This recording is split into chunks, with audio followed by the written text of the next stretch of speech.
Okay, good evening, ladies and gentlemen. My name is Kevin Bargness. I work in the Communications Division at the Department of Planning and Development. I'll be behind the scenes tonight doing some technical support. And I want to let you know that we are recording this meeting and it is live streaming on YouTube for later review. And with that, I will turn it over to Catherine Hurd from the Northside Planning Team. Catherine, go ahead. Thank you very much. Welcome everyone to our second virtual public event for the Western Avenue Corridor Study, and thank you all for participating. I am Catherine Hurd and I'm a planner at the Department of Planning and Development.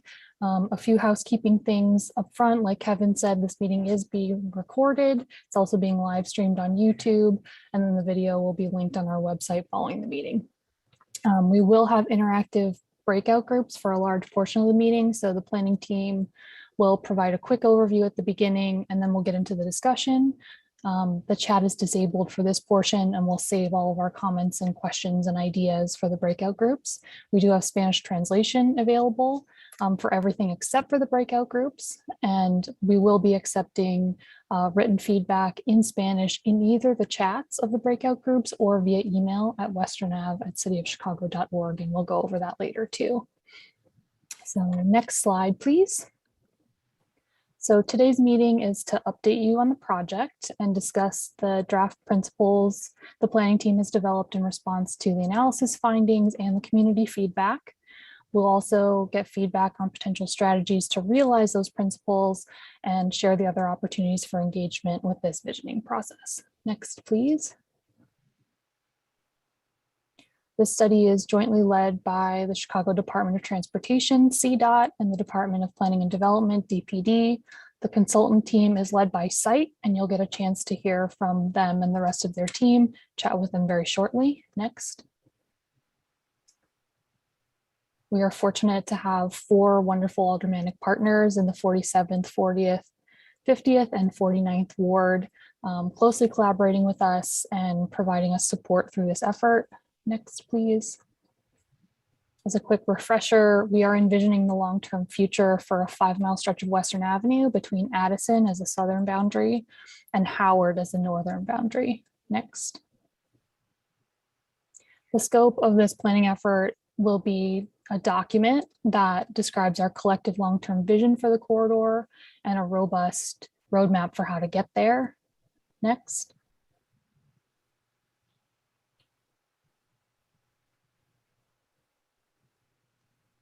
Right now, we are a little over halfway through the planning process.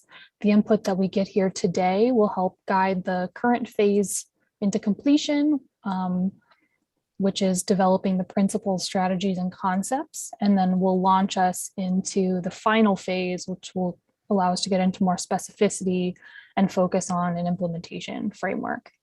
Next, please. The planning team has structured a robust community engagement process that includes working groups to dive deeper into some of the issues. That includes a steering committee. We've had 2 meetings with that already. We've had 6 topical focus groups, and we'll have another round soon, which we'll talk about, and a youth council, and we'll hear a little bit more about them in a minute. We've also hosted a few public events. This is the second of this type of virtual event, but our youth council has also held an in-person, socially distanced outdoor pop-up event at Northtown Library.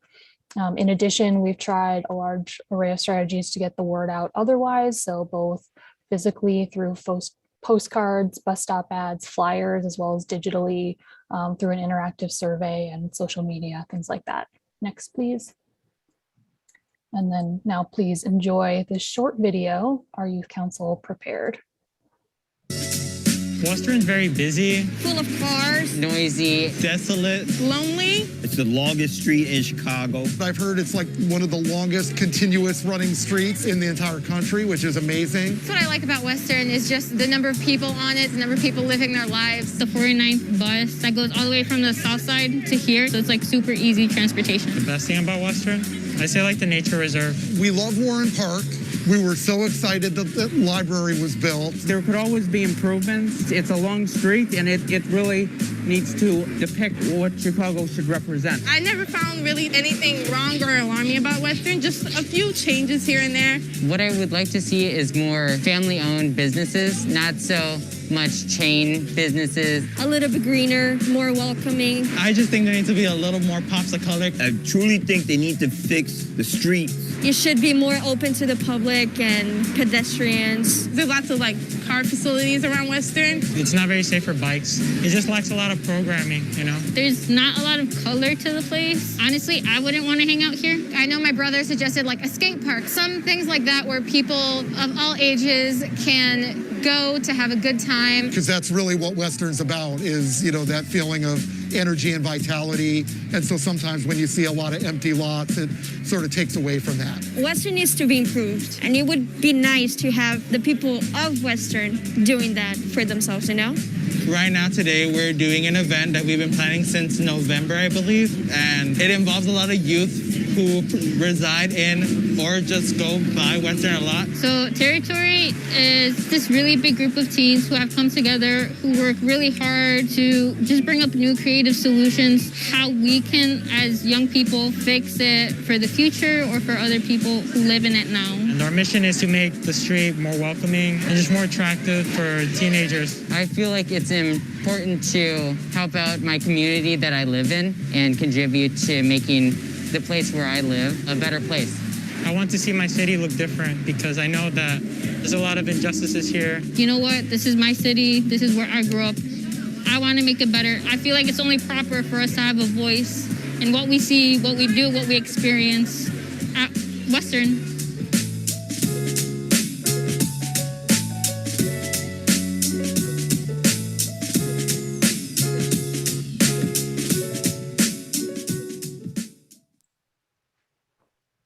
All right. So that's a little taste of what our youth council has been up to. So we'll just quickly dive back in.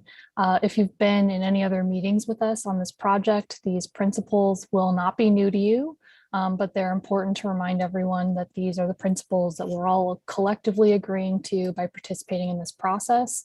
So the first three here are about the corridor itself. So we will envision the long-term future grounded in data-driven and feasible strategies. We will create a collective vision for Western Avenue that acknowledges the diverse conditions of the entire 5-mile corridor. We will develop a cohesive long-term roadmap that is the first of many steps towards change. Implementation will entail future projects with their own processes, so this is not the last say on anything. Next slide, please.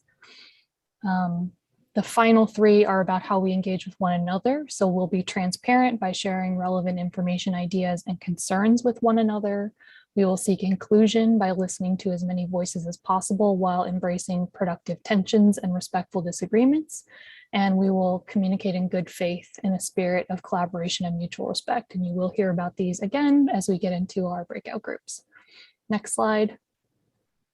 So following this is a brief presentation that will follow the same categories as the breakout groups that we will break into next. The first is called Thriving Places, and that's about land use and development. The second is Safe and Attractive Streets, which is about mobility and public space, and then resilience and sustainability. So now I will pass it off to Chris Hall from SOM to describe the first theme, Thriving Places.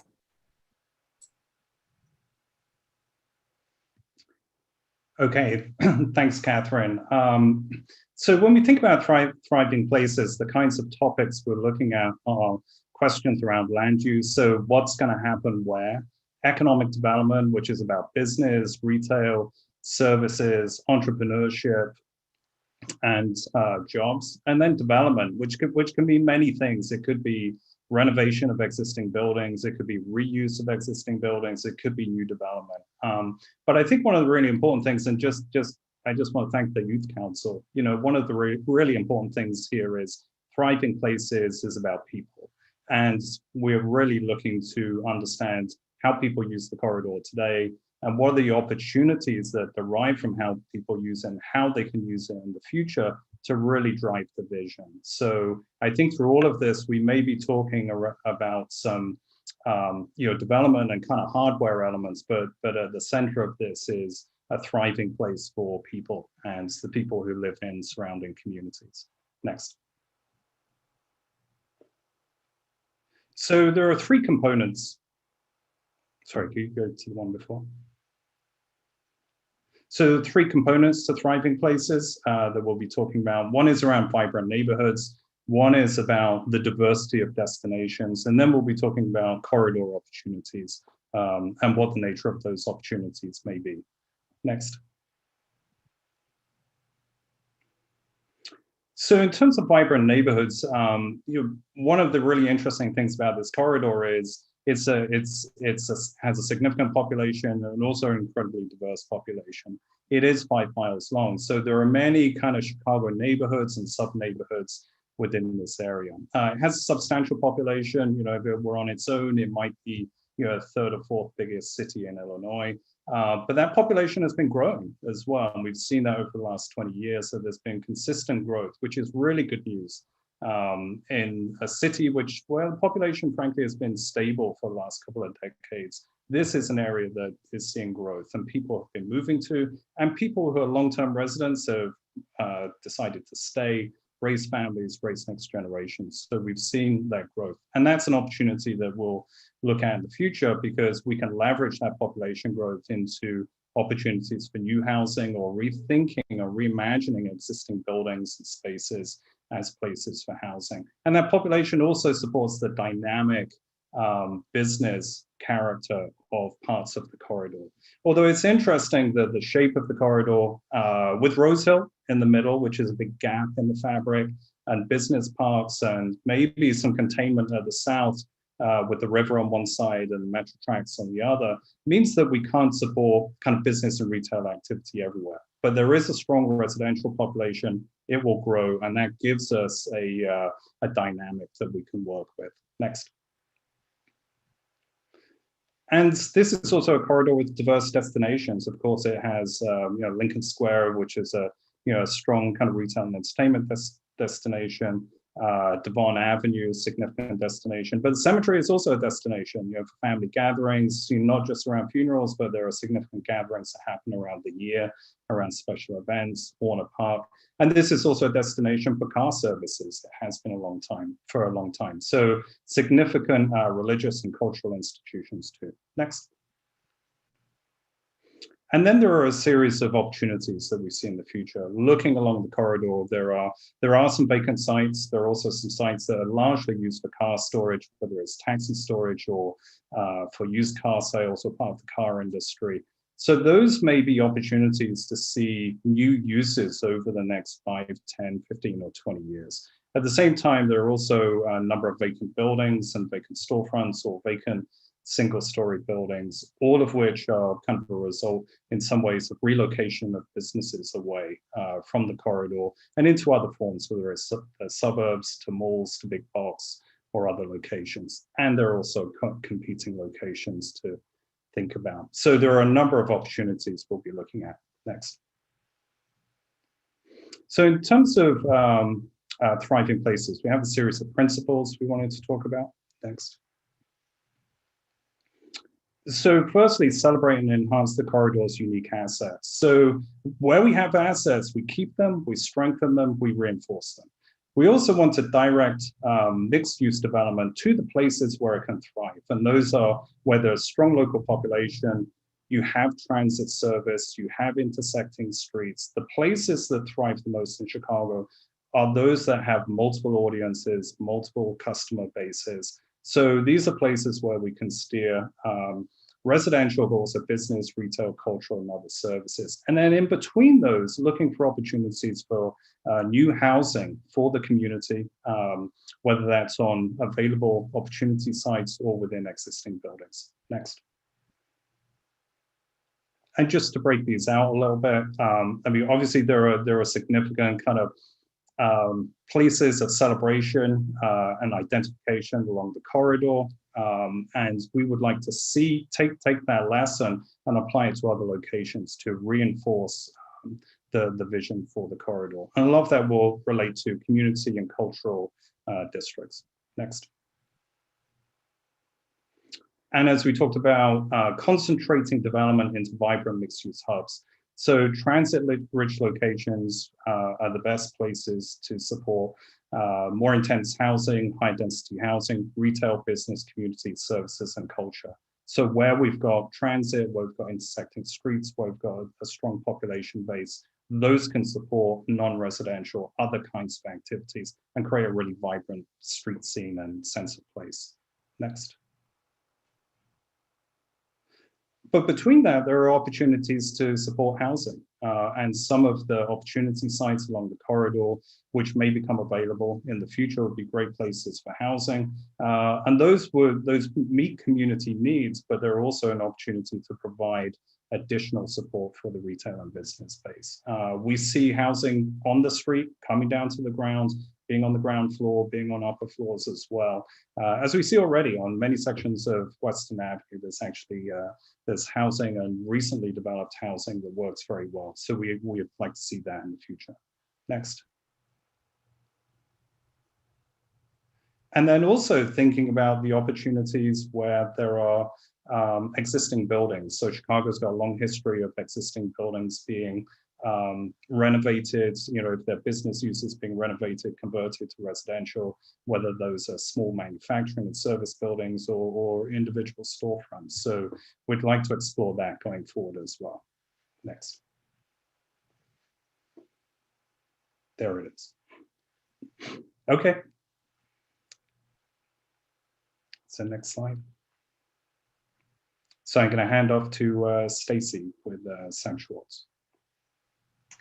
Thanks, Chris. So in this section, we're talking about the theme of safe and attractive streets. So we'll be talking about transportation and mobility and how people are using the street.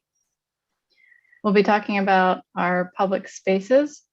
So that includes the street itself. It includes the sidewalk space and public plazas. And we'll be talking about placemaking and identity. We've heard through this process that Western often feels like a place that you just pass through. And so we want to think about how can we create more of a place along Western Avenue while also still serving the mobility needs of the corridor. Next. So I'll run through our key findings broken down into these 3 categories. You can go to next. Western is a principal arterial, which means that it is a really important corridor in the overall transportation network. As you heard in the video, it is the longest continuously running street in the city. And that makes it an important route to make connections for and move people and goods in a variety of ways.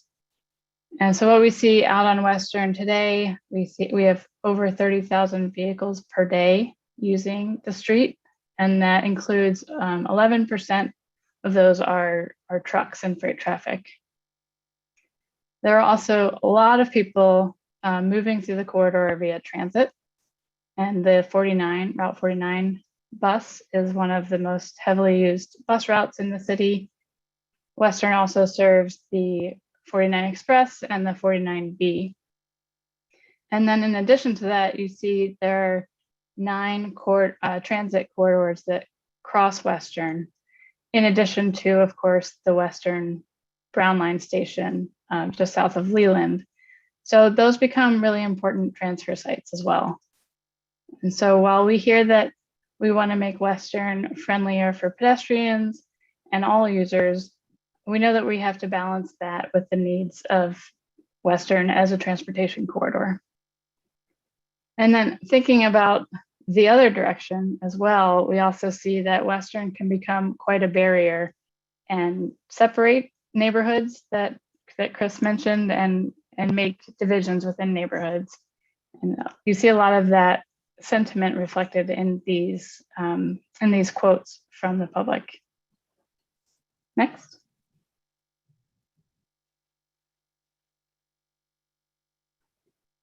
So it is clear that we want to make connections better across Western, and that is very true for the pedestrian and people on bikes and people walking. And so one thing that we've heard a lot throughout this process is that Western is not a desirable street for biking, but getting to destinations along Western is still very important. In the blue lines on this map, you see the bike routes that are existing within the vicinity of Western Avenue. And then in the orange highlighted areas, these are the areas that we saw a concentration of crashes for involving pedestrians and bicyclists. So these spots often coincide with the areas of heavy pedestrian use. And as you see, they often coincide as well with those important cross connections for bikes. So these are areas that we'll be focusing on to make them safer for making those connections across Western. Next.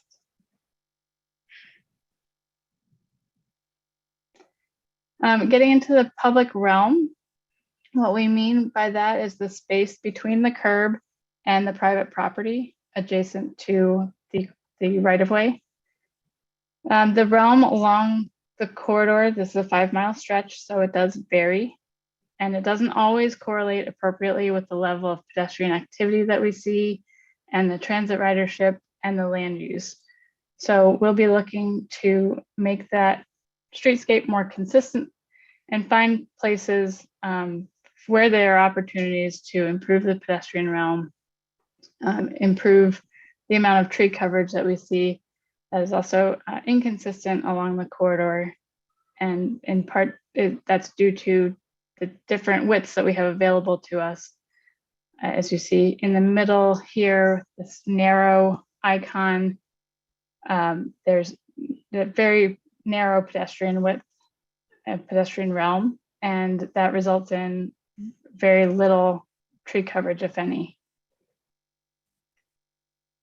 Next. So moving into the principles that are guiding us as we move forward, we will be looking to improve the pedestrian comfort and safety all along the corridor and create an active and vibrant public realm. We are looking to optimize transit and enhance access along the corridor and maximize those east-west bikeway connections. Next. So when it comes to improving pedestrian comfort and safety, we'll be looking to target key intersections where we want to optimize the pedestrian access. And these are some shown on the slide here are some tools that we can use to do that.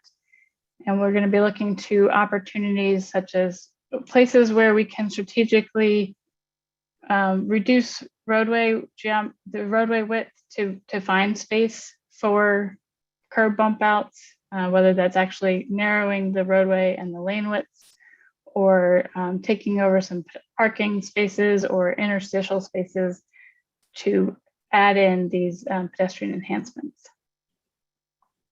Next.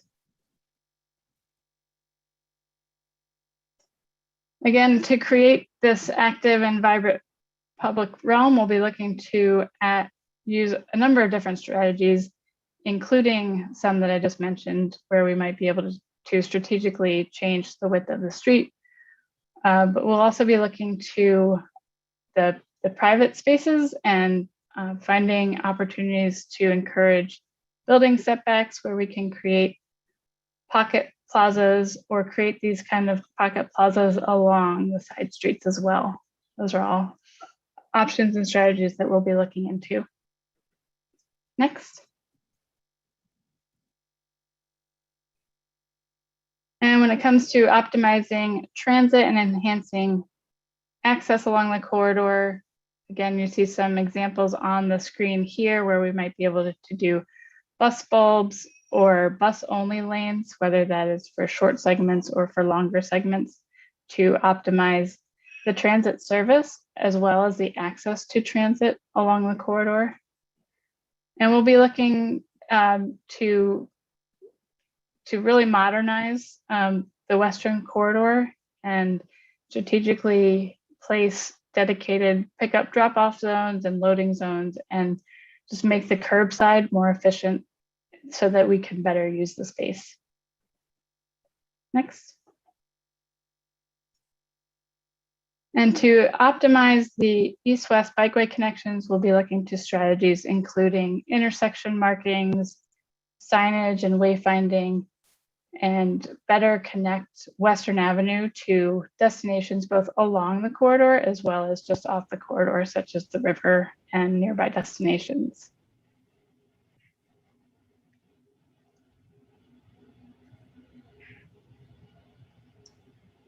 All right, thanks, Stacy. Hi, everyone. My name's Rob Ruland, and I'm going to walk you through the resilient and sustainable corridor section. There's a couple main topics that we're going to go over. One is climate change resiliency, and then the other is more long-term sustainability as it relates to stormwater management, urban heat island effect, tree canopy, and wildlife.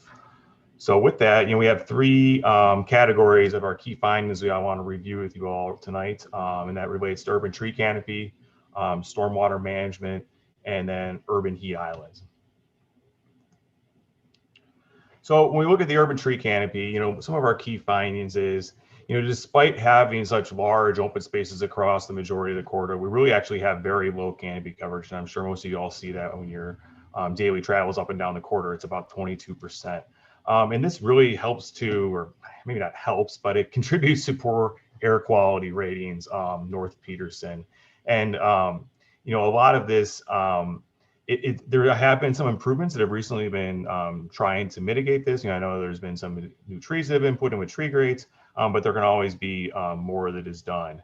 And so with our, feedback we heard, from the community, a lot of what we heard is there's a lot of noise and air quality, and it's a huge deterrent just for pedestrians and businesses, as obviously a lack of biodiversity along these corridors. And there's potentially an opportunity we heard from the community about, connecting open spaces and habitat, and trying to reduce the amount of pavement along the corridor itself. And when we talk about reducing pavement, that really leads into this stormwater management piece. There are a lot of high concentrations of impervious surfaces throughout the corridor.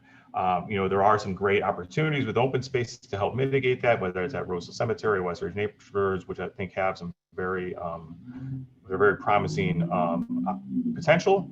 But there are, a lot of issues that potentially need to be addressed with stormwater along the corridor. And so, when we look at our key findings from what we hear about as it relates to flooding, we do have 311 calls at all major intersections. The city does track all this. The Department of Water Management has very great data as it relates to this. But there are a lot of basements along Western Avenue, so we actually don't have to worry about too much about basement flooding because a lot of the different commercial corridor buildings along those areas. But we do need to take a look at how we manage this water and making sure that we're not creating issues for any adjacent streets or adjacent neighborhoods along the corridor. When we look at urban heat island effect, as I was talking earlier about the tree coverage, this also helps a lot or contributes a lot to the urban heat island effect. So the areas that, we have a high average summer temperature on the southern portion of the corridor. The lack of tree canopy and large areas of impervious surface directly impacts the temperatures within the corridor. And so we are looking at ways to try to mitigate that, whether that's through the use of high albedo pavements or additional trees, and we'll get into that here in a minute. But we really want to try to reduce the overall ambient temperature at grade along the corridor itself. So a few principles that we're looking at on how to address all of this. I think the biggest thing is, obviously we want to mitigate the urban heat island impacts along the corridor. We need to address stormwater flooding through a systems approach of best management practices, and we'll get into those in a little bit. There's an opportunity to potentially consider partnerships with different agencies or other publicly owned sites to help manage the stormwater or other elements we may be talking about. These interconnected networks, nature and water just don't start and stop at the edge of the corridor. And then there might be a technological solution that we can incorporate as well. So to mitigate urban heat island effect, a couple of things that we can look to do is obviously increase the tree canopy along the corridor. We can do that through the use of landscape islands or planting trees along the sidewalks. We've also had streetscape plantings. I'm sure we've all seen streetscape planters included throughout the city, whether that's down here in Edgebrook or the center planting medians along Ashland. and then high albedo pavements. And so those are the lighter colored pavement materials, right, that reflect the sunlight back and don't absorb that heat like a typical blacktop would. The next is we want to address stormwater flooding. And when we talk about addressing stormwater flooding, there's not really a one solution. It's a series of solutions, right? Because we know how important that is for the overall health of the corridor. And so, it's implementing an interconnected network of stormwater best management practices, whether that's through the use of infiltration planters, which you see in the top left, which absorb and soak water in and push it into the groundwater, or sorry, the ground before it actually enters the sewer, including bioswales, permeable pavements, the green alley program that's been used throughout the city to great effect. But there's a series of elements that we can use to really tackle stormwater and flooding issues corridor-wide. And then finally, I think there's obviously a technological strategy to all of this that we can look at. LED lights have been implemented, throughout the city to a great degree, but there's still more that can be done. So obviously, the inclusion of LED lighting where feasible. Another thing that we're actually pretty excited about is pedestrian counters at key locations, and so they have these for bikes and pedestrians. We find that to be really interesting when you're starting to correlate that data back to how the business community is working. We think that they really like that information, and we can help direct improvements that way. And then finally, there's some really interesting smart site furnishings out there. And I know it sounds silly, but a smart trash can that will tell you when it's full and hopefully maybe reduce the amount of trips up and down the corridor by trucks emptying things. So there's a wide array of solutions that we're looking at incorporating. So with that, I will pass it back to Catherine. I think we're going to go over here our breakout sessions. Yes, so we are ready to start doing our breakout sessions. So we will divide into interactive sessions. They're the same as the 3 planning themes that we just talked about. So if you selected one of those themes, when you registered, you should automatically be placed in that breakout group. However, if you didn't choose one when you registered, or you logged in with a different email address than what you registered, you should click the breakout rooms button and then choose whatever topic you're most interested in. It'll give you a join the breakout room button to be placed in a group.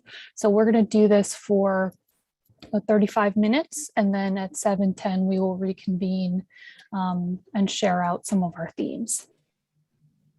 Great. I'm going to open up the rooms now, Catherine.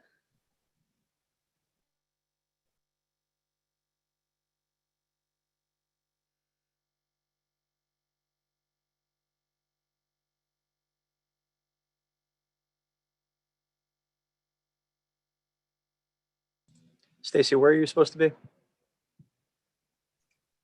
Mobility, but I can just choose that, right? Yeah.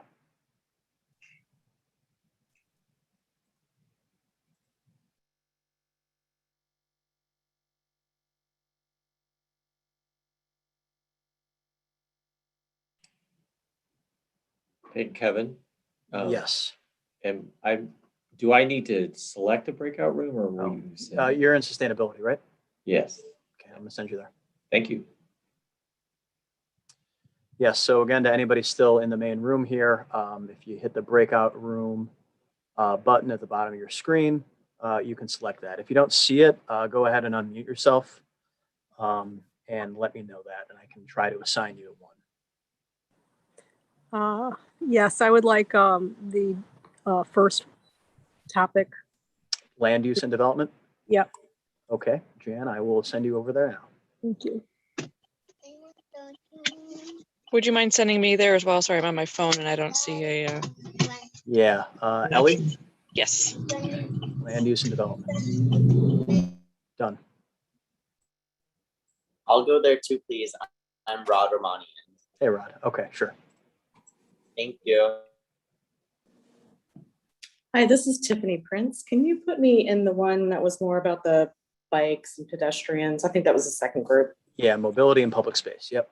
Thank you. No problem. That's Tiffany? Yes. Okay.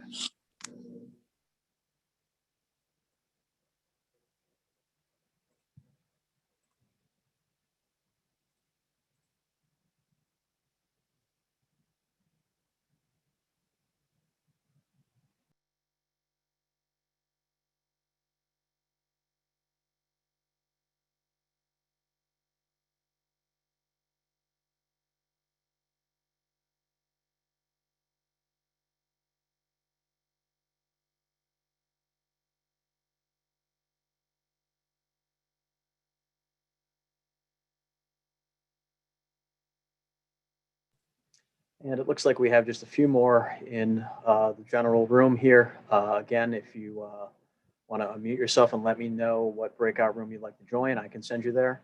Or you're welcome to just sit here and wait for the groups to come back.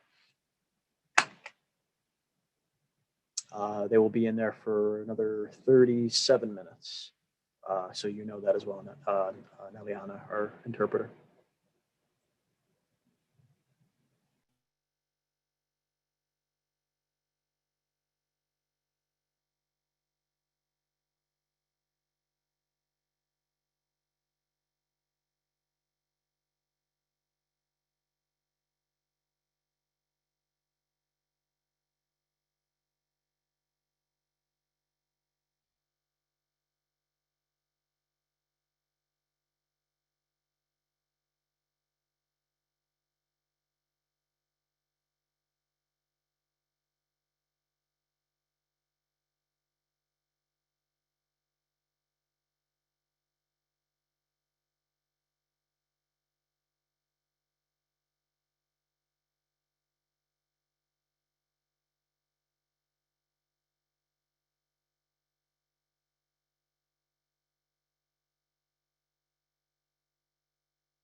Okay, we'll have folks join us again in about 30 seconds here.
All right, is everyone back?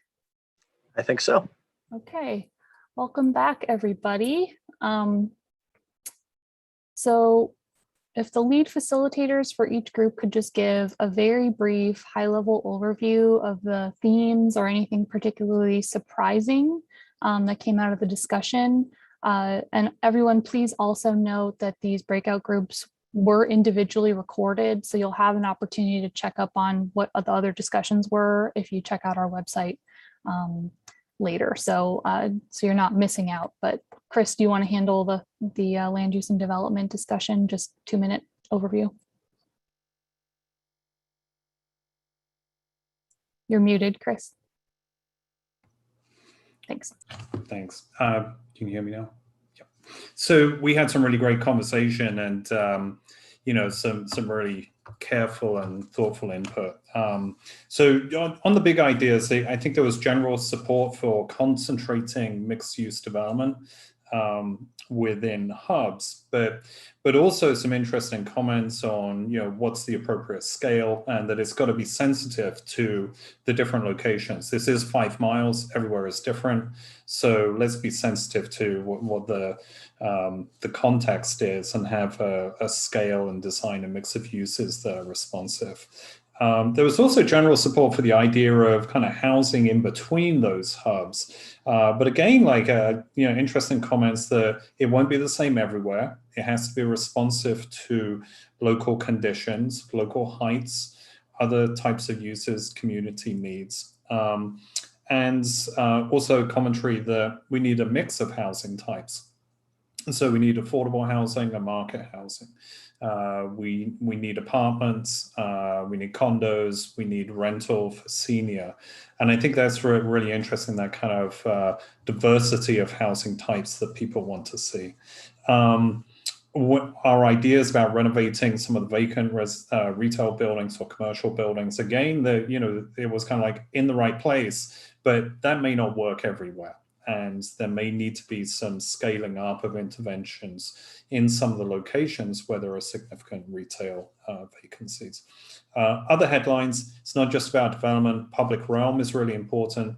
So if we want to achieve these hubs, we've got to make them more walkable, improve the public realm around those hubs as well, so that people walk to them and spend time at them. Ongoing questions about the future of the car industry and auto industry, whether it will stay here, consolidate, or relocate. And also comments on taxi parking. Seems like there's a lot of kind of overnight taxi parking around Rose Hill Cemetery. And I think there's also overnight truck parking there as well. And then also crime came up as well. People did make comments that we need to make sure that streets feel safe and the environment feels safe if we're going to see the investment in some of the vacant buildings and vacant opportunity sites. So that's what I had. Catherine, anything else? Well said. So Ellen, do you want to talk about the transportation discussion? Yeah, thank you, Catherine. I think we had a really great discussion.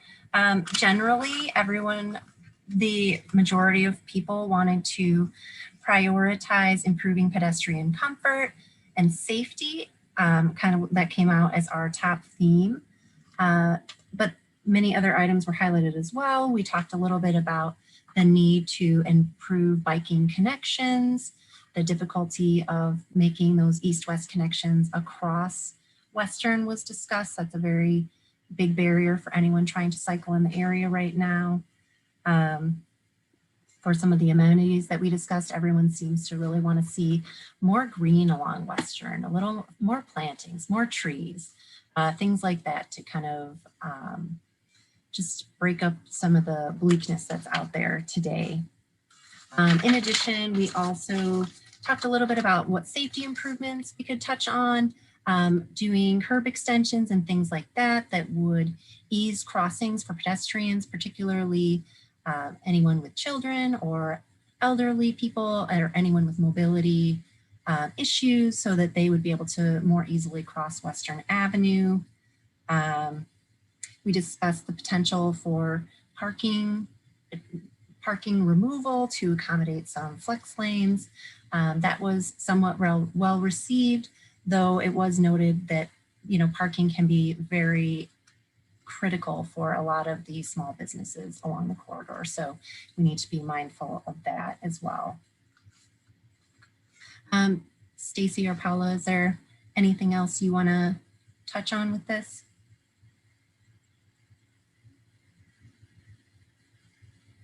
No, I think you covered all of it. Yeah, I agree. Okay, thank you. Michael, you want to talk about sustainability and resilience? Sure. You bet. We had a small but mighty group. So, but some of the overall themes is one very important thing is that all of this discussion topics today involve sustainability and resilience. So there are strategies within all of these topics where we can really enhance or improve the resilience and sustainability of these projects. So the corridor, and we really have to keep that in mind. Another important point that was made is that if we are going to, add more landscaping or more permeability, that we really have to be cognizant of the maintenance associated with that. That if we do put in new landscapes, new trees, we want to make sure that there are strategies in place that where those new landscapes will be maintained, because not only will they, help with stormwater and management and lowering urban temperatures, but they have to actually survive and thrive in order to be effective. So we want to make sure that we have things in place to provide that maintenance. And then also, because the city has limited funds, we have to be strategic about where we place any of these strategies, and really look at the strategies that provide multiple benefits. Don't look at just single issues, just stormwater, just urban heat island, but look at strategies that can provide multiple benefits. All right, that's great. Thank you all for participating in those groups. If we could go to the next slide, please. So just want to make sure you all are aware there are many more opportunities to connect with us. So please make sure you're signed up for our email list. You can access via our website, chicago.gov/Western, where you can also find project information, and we have frequently asked questions. You may also email us at westernave@cityofchicago.org. And then please follow our brand new project Instagram account for some bite-sized feedback opportunities coming soon. So that's Chicago Western Ave. That's brand new. Please follow us. And then just wanted to note that we will have a second round of focus groups in the coming months, and we'll have an opportunity to really dive deeper into how these principles that we're discussing will play out in specific areas along the corridor. So please make sure you're on that email list that I mentioned, and or following our Instagram, because we'll be reaching out with next steps on that very soon. So with that, I think we have wrapped. So want to again thank everyone for your participation. We will be posting the slides and the video links on the website. Be patient with us. It might take us a few days to get that all together. And then don't forget that on Thursday, we will be having a very similar meeting, except it's a little bit more focused on the southern portion of the corridor. The presentation portion will all be the same. So you don't have to come to both, but if you wanted to, you're certainly welcome. Just make sure you also register for that one. So thank you again. Have a lovely evening, and we look forward to chatting with you again very soon about this project.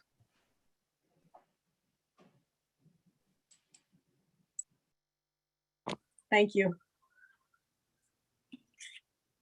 Thank you, everybody. Thanks everyone for your hard work on this. It's looking great. Yes, thank you for the opportunity to have our voice.